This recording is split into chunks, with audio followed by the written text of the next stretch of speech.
tardes. Pues estamos aquí en el marco del Congreso de Tecnología de FinPES, en el 23 Congreso de Tecnología de FinPES, y estoy con un hombre que es referente en temas de transformación educativa. Muchos de nosotros andamos tras de su conocimiento y pues aprovechando que él está ahora mismo aquí en Cuernavaca, en esta hermosa sede de la Universidad La Salle para este congreso, pues estamos aquí para conversar contigo. Sí, verdaderamente es un placer poder tener la oportunidad de convivir y platicar, aprender de lo que tú puedas compartirnos. Y bueno, me voy a permitir además leer rápidamente una semblanza de don Javier Aragay. Él es consultor internacional experto en transformación educativa. Se ha especializado en innovación disruptiva para el cambio integral de instituciones educativas. Todo un tema, ¿sí? Y es fundador de Reimagine Education. Ha liderado proyectos como Horizonte 2020 para las escuelas jesuitas de Barcelona y fuiste director de la Universitat Oberta de Cataluña. Tu enfoque es centrarte en transformar la educación mediante un liderazgo centrado en la persona y un aprendizaje constante para generar un impacto positivo en el mundo. Oye, ¿no es muy ambicioso? Pregunto. Sí, seguro que lo es. En primer lugar, muchísimas gracias por la invitación. Estoy encantado de estar aquí y de poder compartir, ¿no? Probablemente tiene razón, que es mucho, pero ¿sabes qué pasa? Que pienso que si no tenemos un gran sueño, luego no conseguimos nada. Hay que apuntar alto. Claro. Y ahí es donde es lo más importante, porque a veces vivimos en un mundo en el que parece que te dicen, mira, toca de pies al suelo, concéntrate solo en lo tuyo, y yo creo que no, que la educación es una herramienta tan importante para la sociedad en la que vivimos que hay que apuntar muy alto. Oye, pero por ejemplo, hablamos del tema de la transformación educativa, la importancia que tiene, cómo ha evolucionado, qué impacto ha tenido la tecnología, lo mejor de los procesos y los modelos, etc. ¿Por qué es importante ahorita el tema de la transformación educativa? Bueno, mira, yo creo que la educación superior está en una encrucijada. Y la encrucijada se puede expresar de muchas formas. Por ejemplo, la propia globalización, el hecho de que ahora hay mucha más competencia, porque la idea territorial se va rompiendo poco a poco, los sistemas híbridos, el online. Luego también depende de los países, porque yo tengo la suerte de ir trabajando en muchos países, pero también a veces hay unas autoridades que desconfían, que quieren controlar. Hay unas familias que les cuesta entender todo este cambio y hay unos alumnos que son distintos. Y esto lo notamos cada año, cuando empiezan los de primero, solo hay que ir a la cafetería y oír que los profesores van diciendo, es que son distintos, pero a base de ser pequeñamente distintos, en varios años son muy distintos, ¿no? Entonces, por otra parte, un tema que nos ocupa, tenemos un avance tecnológico que yo creo que es impresionante. Sí.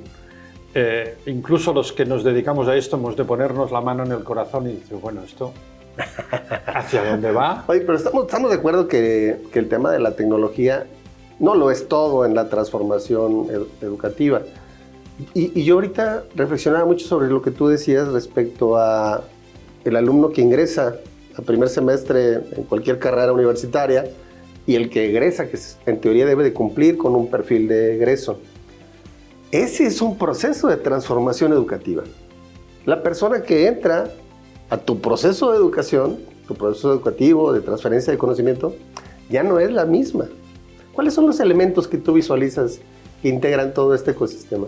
Bueno, yo creo que has dado en el clavo y me parece muy importante esto que dices, porque muchas veces la institución universitaria no es muy consciente de esto. Nosotros tenemos un alumno que entra y que al cabo de un tiempo sale, en lo que es el grado, que continúa siendo la actividad más importante que la universidad hace. Claro, nuestro objetivo es dejar huella, es impactar. Y de ahí la importancia del perfil. Pero no solamente el perfil profesional, sino el perfil humano. Ese es un punto importante, porque la transformación no es algo que digas, vamos a transformar solo el tema de conocimiento en la persona, solo el tema educativo, de aprendizaje. Vamos a transformar a la persona. Claro. La vamos a convertir en otra persona diferente. ¿Cómo lo visualizas? Que este es el evento fundamental al que nos enfrentamos, porque fíjate, hay un gran cambio entre el siglo XX y el siglo XXI. En el siglo XX aún se decía, mira, lo personal que se lo guarden en casa, aquí venimos a formarnos en lo profesional. Y se ponía todo el énfasis en el currículum, en el conocimiento. Luego ya nos hemos ido dando cuenta de que, bueno, lo personal y lo profesional está íntimamente relacionado y que el currículum no va siendo tan importante, entre otras cosas porque, seamos sinceros, probablemente el 50% de lo que aprendan en una carrera, cuando la acaben, a la velocidad que va todo, probablemente esté obsoleto. Así es, ya no aplique. Por tanto, recuperamos la idea de por qué y para qué han de aprender las cosas. Y esta pregunta es importantísima. ¿Y cómo educar a la persona para aprender por sí misma? Exacto. Mira, yo hago muchos focus group con alumnos de diversas universidades en el momento que acaban, ¿no? Porque uno de los problemas que hay es que el perfil, que para mí es importantísimo, no se mide. Se habla del perfil, se publicita el perfil es una herramienta incluso de comercialización, pero no se investiga. Porque yo le pregunto a muchas instituciones, pero ¿y cómo sale? Y entonces, nosotros nos aproximamos muchas veces a esto. Una de las herramientas son focus group, también hay encuestas, etc. Pero yo me quedo muy impactado. Pero nosotros luego usamos rúbricas. También, sí. Pero aquí hay el tema de la rúbrica es individual y lo que te interesa es ver una promoción, qué elementos colectivos tiene. Pero sea como fuere, hay muchos alumnos que te dicen, bueno, yo he estado aquí 4 años o 5, es verdad que me he llenado la cabeza de cosas, pero la mitad de las cuales no sé ni para qué sirven. y yo no sé exactamente aún ni cómo aprendo. Entonces, ahí tenemos un problema real, porque si es verdad que el perfil además tiene que potenciar los valores, pero sobre todo han de entender estos chicos y chicas que su paso por la universidad es un paso, pero han de volver. Han de ir aprendiendo siempre. Sí. Claro. De hecho, Lifelong Learning ahora pues, incluye no solamente los procesos universitarios, sino todo lo que viene de... Sí, pero si salen de la universidad y no saben aún cómo aprenden. Ese es un reto importante de las universidades. Este es un desafío. Así es. Es un desafío. Porque ¿de qué sirve, digamos, un título si tú luego aún no sabes cómo aprendes? Has ido acumulando conocimiento, lo has ido poniendo en exámenes, te dan un título, llegas a una empresa. Oye, Javier, y hace rato platicábamos, y tú lo mencionabas muy bien, de que luego el tema de la transformación educativa no necesariamente implica tecnología. Hay aspectos no tecnológicos que impactan. Lo vivimos durante la pandemia, lo platicábamos hace un momento antes de que empezáramos con este ejercicio. El tema pedagógico. Fue un reto, por ejemplo, mandar todas las clases presenciales a distancia, ¿sí? Que no es lo mismo que en línea. ¿Y cuál era el enfoque o el esquema, la estrategia pedagógica que se debía de seguir, que no era igual para todas las modalidades, ¿sí? Pero eso fue para salvar un escollo, tú bien lo decías, que fue circunstancial, ¿sí? Que fue una contingencia que tuvimos que enfrentar todos, pero que después de que se fue, ahora, ¿cómo quedamos? Platícanos, por favor. Bueno, este es uno de los elementos, fíjate, las universidades que están impulsando más el cambio y la transformación, no se olvidan de que el elemento pedagógico, el modelo educativo vinculado al perfil, ha de ser el eje de la innovación y el cambio. Y la tecnología es un driver muy importante que puede ser catalizador, puede ser dinamizador, nos puede ayudar, pero por sí solo, al final nos lleva a una cierta confusión. Incluso yo he visto algunas universidades que a base de aplicar mucha tecnología han perdido el norte. Bastante. Porque yo les pregunto, ¿pero dónde vamos y a qué? Sí, es todo un tema. Y fíjate, en ese contexto de lo que tú hablabas ahorita, hay un dilema que se presenta también cuando hablamos del tema de innovación. Eventualmente, por ejemplo, el tema de la tecnología, y hablábamos hace un momento con algunos de los expositores sobre inteligencia artificial en el aula. O sea, a ver, la inteligencia artificial, como todos los software y herramientas de tecnología, pues es un apoyo, es una herramienta. O sea, el proceso se puede desarrollar sin tecnología, en teoría. Pero hay una tentación enorme, ¿sí, Javier?, de incluir la tecnología por incluir la tecnología sin saber exactamente cuál es el objetivo, ¿sí? Innovación sin sustancia, por decirlo de alguna manera, ¿no? Ahora tengo todos estos fierros aquí muy bonitos, ¿verdad?, que aparecen numeritos muy padres y todo, pero exactamente cuál es el impacto que tiene en el proceso. Platícanos al respecto. Bueno, esto creo que es clave, o sea, has dado en el punto básico. Innovación no es igual a tecnología por todas partes. Innovación y transformación para mí significa básicamente preguntarse cuál es la experiencia efectiva que el alumno y la alumna tienen en la clase. Porque al final yo tengo la oportunidad de pasearme por muchas universidades, observar aulas, entrevistar a profesores, entrevistar a alumnos. Y los adultos somos especialistas en crear relatos que muchas veces no se traducen en una aula. Porque tú observas el aula, entras en el aula, te sientas en el aula y ahí es donde ocurre.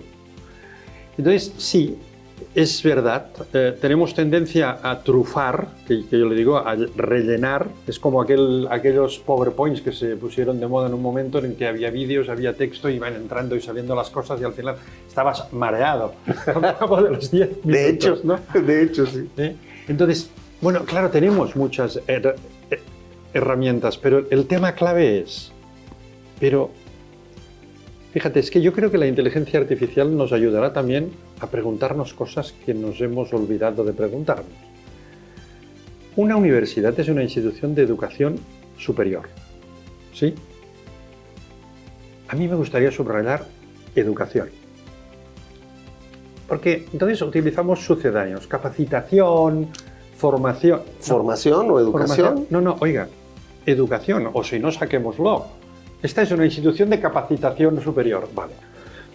Es educación. Y educar es formar a la persona integralmente. No meterle contenidos en la cabeza desordenadamente. Porque si no, podemos ir a la película Matrix, buscamos la entrada USB, le hacemos un download y ya está. Ya. Lo pongo medio en broma, pero medio en serio. Es un buen ejemplo. Porque claro, si la obsesión es meterles cosas en la cabeza, es que debe de ser una educación integral. Entonces, ¿qué significa educar en una institución de educación superior?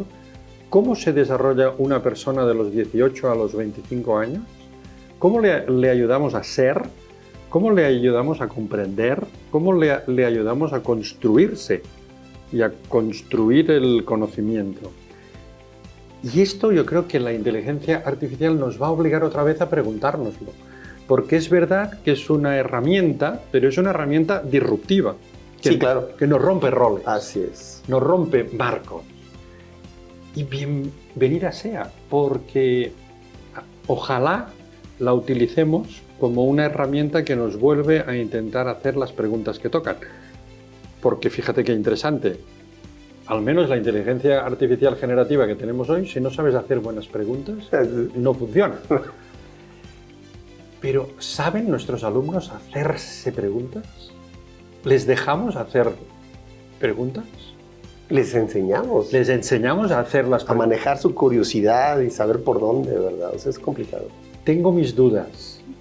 Pues sí, a veces pareciera que está un poco suelto ese tema. Oye, Javier, por ejemplo, ahorita que estabas hablando me vino a la mente este tema de la importancia de que no todo es entregar conocimiento, sino hay que enseñar para qué sirve ese conocimiento. Y sobre todo, identificar la importancia que tiene el saber exactamente cómo, con un propósito personal o grupal, exactamente. ¿sí? Sí. Establecer la necesidad de ese conocimiento. Hay que recordar, por ejemplo, que hablando de universidades, este tema del fin último de una profesión en la sociedad es el bien común, ¿sí? Entonces, el conocimiento ahí termina siendo un medio para hacer el bien en la comunidad. Es un gran tema. Un gran tema. Oye, pero ahorita estaba yo pensando, tú seguramente has tenido mucho roce con instituciones educativas por todo el mundo, etcétera. Has visto casos de éxito, los has analizado desde las entrañas, etcétera. ¿Qué recomendación le das tú a las universidades? Fíjate, yo observo, por ejemplo, en este tema de la tecnología, y lo vivimos durante la pandemia y pospandemia. Pues obviamente la tecnología vino, irrumpió y cambió todo, hasta la dinámica social y la manera de comunicarse de los chavos y de los docentes con los alumnos, etcétera. Pero no todas las universidades andan en el mismo ritmo. De hecho, hay algunas que necesitan claridad respecto a cuáles son esos primeros pasos que debieran de dar para entrar directamente en este tema de la innovación, para enfrentar el reto de la transformación educativa acorde a una necesidad de la comunidad, pero sin perder el control y no perderse en el camino. ¿Tú cómo lo ves? ¿Qué recomendación le das a las universidades? Bueno, es que yo creo que la primera recomendación sería que creáramos como una célula, un comité, dile como tú quieras, donde fuéramos capaces de poner allí 3 miradas que la universidad tiene, 4, que cada una van por su lado. Es por un lado, digamos, el proyecto más institucional, si quieres tú incluso más de negocio, de matrícula, de crecimiento, de oferta. La rentabilidad y... Este es uno.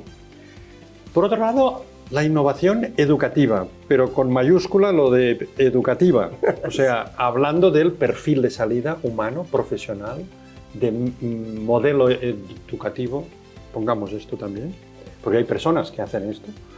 Y luego pongamos otro que es fundamental, la tecnología, los tecnólogos, que van por su lado también. O sea, no porque no quieran la socialización, es porque a veces no les hacen caso tampoco. Y juntemos también otra parte que la universidad tiene muy importante, que también va a veces por su lado, es la investigación. Pero entonces creemos una célula no para coordinarnos, porque eso de coordinarnos, yo me coordino, tú te coordinas, cada uno hace lo que quiere. No, es que ya terminamos descoordinados. No, es que ya hemos hecho un plan estratégico. Miren, los planes estratégicos hoy no sirven, porque lo que nos viene es muy fuerte. Y nosotros hemos de preparar a la organización, a las personas, a la cultura interna, a los procesos, para un cambio mucho más fuerte que el que estamos viviendo hoy. Y no estoy hablando a 10 años vista, estoy hablando a 2, 4, que en términos de instituciones educativas es muy poco tiempo, porque tú ya sabes que todo cuesta mucho tiempo. Así es.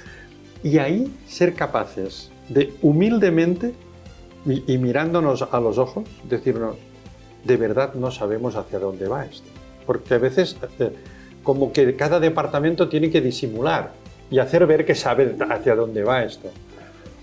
Pero es que lo que se está poniendo en crisis es la propia idea de lo que tiene que ser una universidad en el siglo XXI.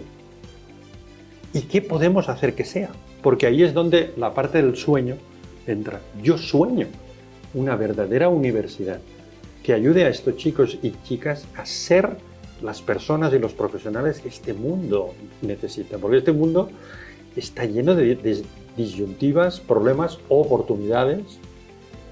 Entonces, la universidad tiene que recuperar espacio, tiene que volver a ser esto, porque hay un peligro muy importante, que es volvernos irrelevantes. Intrascendentes. Imagínate tú. Imagínate. Fíjate que, bueno, haciendo una recapitulación de lo que tú mencionabas ahorita, Javier, muy útil, muy pertinente, para todas las instituciones educativas, universidades en general, por supuesto, tener gente que sepa, que tenga el conocimiento, porque estamos hablando de transformación educativa, pero esa transformación educativa que se da en el aula implica una transformación en los procesos de la institución. Si no, no se da. No se da, o sea, no es de dientes para afuera, ¿verdad? Oye, yo como institución tengo que poner el ejemplo de que nos estamos transformando. Claro. Estamos innovando y estamos enfrentando los retos con un nuevo espíritu, ¿no? Con nuevos ojos, ¿no? Este tema que mencionabas también tú, de la capacitación, por ejemplo, la cultura en general, análisis de casos de éxito, eventos como este, Congreso de Tecnología, tan útiles, ¿verdad? Las voces de expertos como la tuya, por ejemplo. Que pueden ayudar en un momento dado, claro. Porque si te girafeas, que le llamo yo, o sea, Jirafearse es levantar el cuello y mirar por encima de mi día a día, cosa que las instituciones hacen muy poco, ¿no? Sí, claro. ¿De dónde venimos y sobre todo hacia dónde vamos? Sí, no perder de vista lo que tú mencionabas ahorita, la perspectiva, Claro. las tendencias, hacia dónde se están moviendo la sociedad en general, los esquemas de comunicación. Hay una brecha generacional importante Muy grande, con muy grande. las nuevas generaciones de alumnos y las más experimentadas voces de docentes de otra generación, etcétera. Todo eso es comunicación, es un diálogo que hay que trabajar y hay que analizar cuál es el mejor esquema, ¿verdad? Hay que anticiparlo esto. Sí. Esto, uno de los problemas de las universidades es que van curso a curso, año a año. Está bien, porque para unas cosas has de repetir el proceso, pero esto de parar un poco, levantar y decir, vamos a ver qué perspectiva hay, qué tendencias hay, qué problemas en nuestro entorno, hacer un autodiagnóstico y anticipar. Por ejemplo, hay muy pocas instituciones que trabajen, lo comentábamos ahora, la cultura interna. A mí me ha parecido interesantísimo esto que tú decías. Vamos a identificar qué cultura tenemos y qué cultura necesitaremos. Vamos a diseñarla, o sea, Claro, partir de un diagnóstico y diseñar una cultura. Y vamos a construirla. Sí. La cultura no es una condena. Usted va a tener esta cultura toda la vida. No, es algo que se puede construir, ¿no? Y todo esto forma parte de la transformación que estábamos diciendo. Sí, sí, sí. Oye, Javier, lo mencionabas al principio y creo que es importante nomás retomarlo en esta parte de la plática. Muy agradable, por cierto, eres un tipazo y te agradezco mucho la oportunidad de poder platicar contigo de estos temas. A ti. No. Son sensacionales. Este tema de la sociedad. ¿Qué rol juega la sociedad para la transformación educativa de las universidades? O sea, ¿en qué parte impacta? ¿Cómo se deben de construir estos diálogos? ¿Cuáles son las temáticas de los diálogos?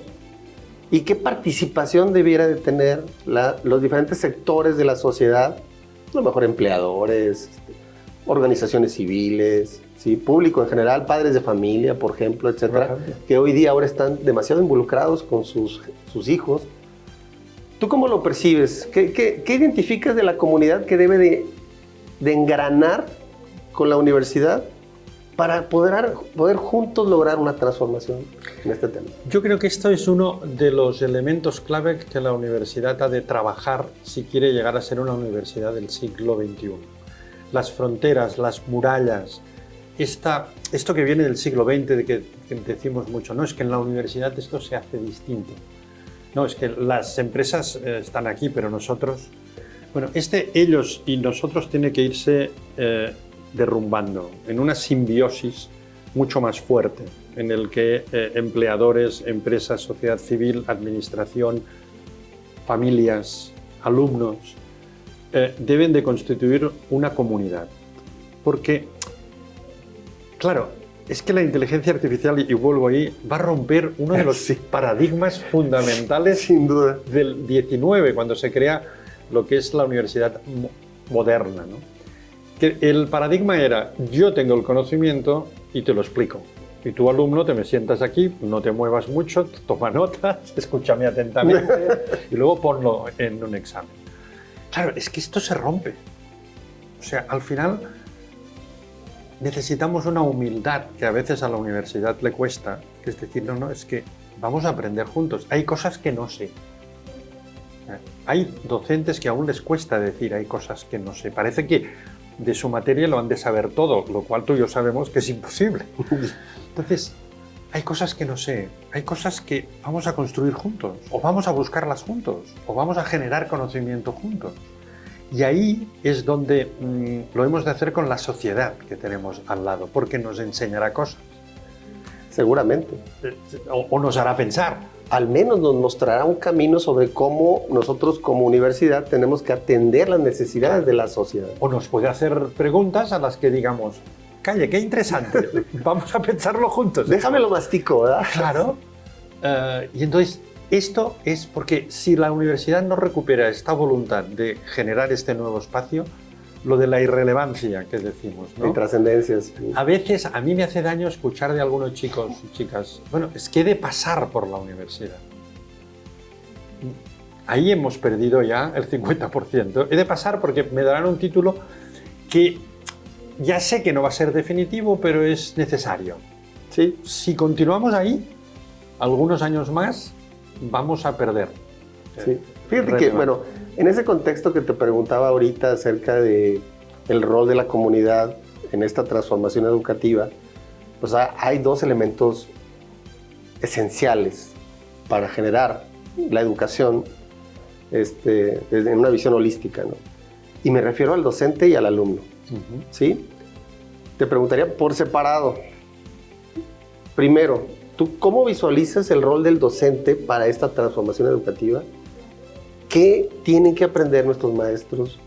¿Qué tipo de actitud para enfrentar la transformación deben de tener?